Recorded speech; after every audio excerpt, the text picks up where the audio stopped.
The room was electric with tension. Cameras flashed, the murmur of voices buzzed like a swarm, and all eyes were fixed on the stage where former Secretary of State Hillary Clinton stood with her signature composure. The atmosphere was one of control, her control.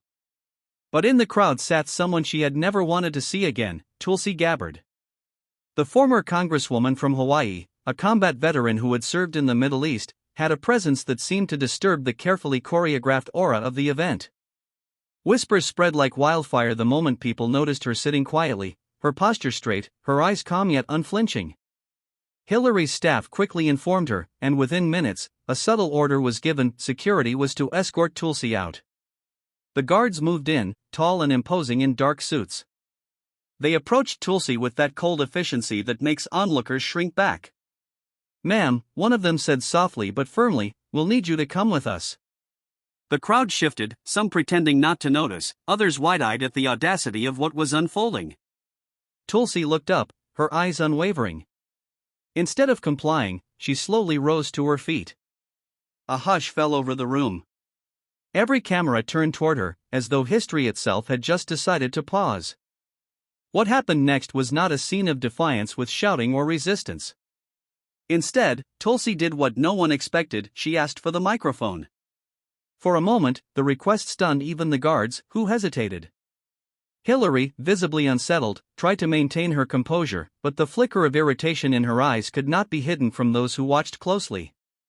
Against the odds, one of the event coordinators, perhaps realizing that forcibly dragging a decorated veteran out of the hall in front of live cameras would spark a media firestorm, handed her the mic.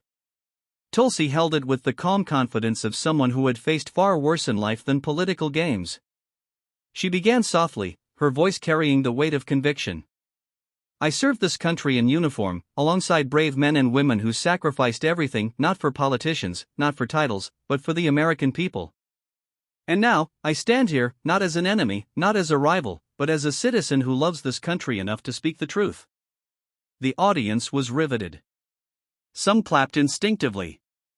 Others leaned forward, unable to look away. Hillary shifted slightly at the podium, her trademark smile frozen. Tulsi continued, her voice strengthening with every word. She spoke of integrity, of how America was not meant to be a stage for personal vendettas, but a place where dissent could thrive because it was protected by the Constitution.